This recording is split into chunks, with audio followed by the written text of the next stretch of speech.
Graça e paz, pessoal, bom dia. Bom dia que o Galo já cantou. Que bom ter você por aqui. Todas as manhãs tem um devocional, reflexão aqui na Palavra de Deus, no máximo 10 minutinhos, e vai abençoar e edificar a minha e a sua vida, amém? Hoje o nosso texto começa no capítulo 10 de Lucas. Diz: Depois disso, o Senhor escolheu outros 72 discípulos e os enviou adiante, dois a dois, às cidades e aos lugares que ele planejava visitar. Estas foram suas instruções: a colheita é grande, mas os trabalhadores são poucos. Orem ao Senhor da colheita, peçam que ele envie mais trabalhadores para seus campos. Agora vão e lembre-se de que eu os enviei como cordeiros no meio de lobos. Não levem dinheiro algum, nem bolsa de viagem, nem um par de sandálias extras, e não se detenham para cumprimentar ninguém pelo caminho. Quando entrarem numa casa, digam primeiro que a paz de Deus esteja nessa casa. Se os que vivem ali forem gente de paz, a bênção permanecerá. Se não forem, a bênção voltará com vocês.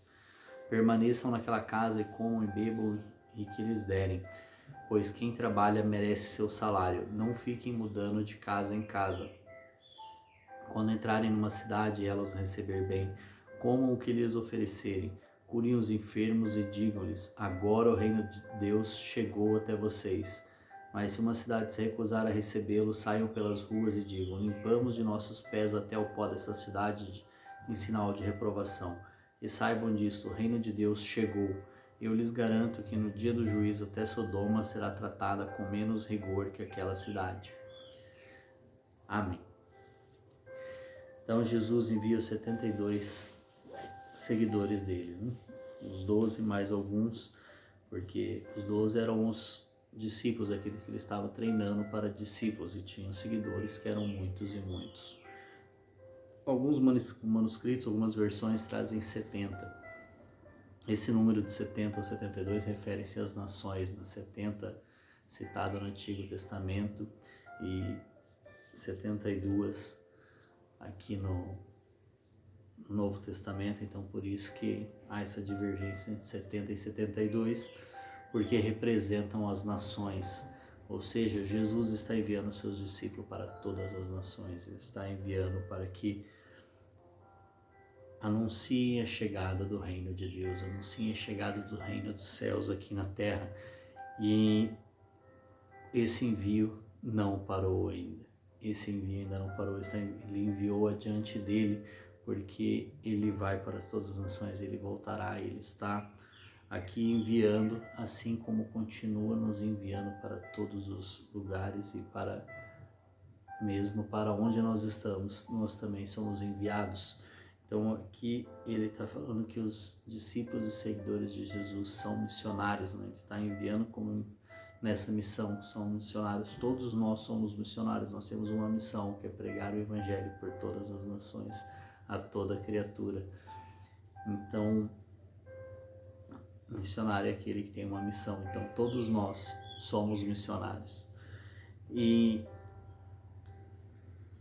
aqui diz que a colheita é grande, mas os trabalhadores são poucos. Nós temos que orar ao Senhor para que Ele envie mais trabalhadores para os seus campos, porque aqui ele faz essa analogia com a colheita, com os campos, porque quando é a época da colheita, ela tem um tempo certo da colheita, porque se demorar muito essa colheita, vai se perder a safra.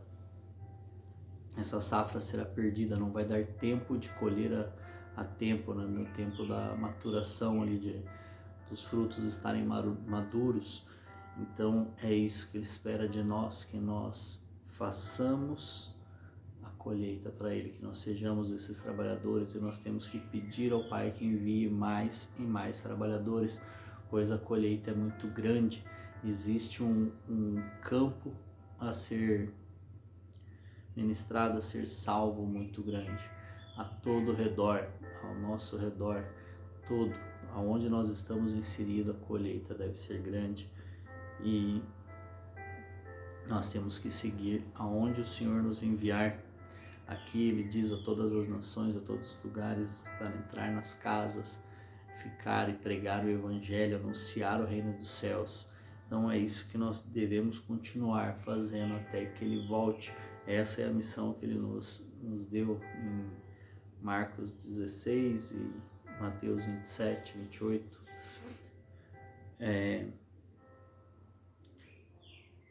Nós temos que anunciar, e se nós não formos bem recebidos ali, sacudir a poeira das calças, das vestes aqui, como diz o texto é aqui que nasce esse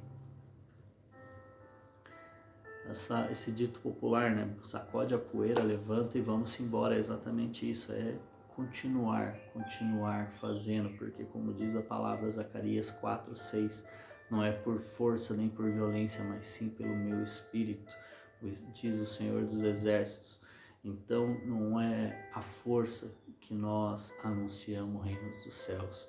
Aqui ele diz que ele nos envia como cordeiros no meio de lobos, ou seja, ele está nos expondo aos riscos, mas não tem problema, pois ele é o bom pastor, ele é quem nos guarda, ele quem cuida de tudo, ele que cuida de nós, que nós não sejamos aflitos em meio a tudo isso, porque ele é o bom pastor, ele está cuidando de nós, ele sabe para onde que ele está nos enviando, por isso que nós estamos sempre que estar ligados ao Senhor, estarmos sensíveis à voz do Espírito Santo para saber para onde nós fomos guiados, para onde nós vamos, aonde Ele deseja que nós devemos estar para anunciar as boas novas, anunciar o Evangelho.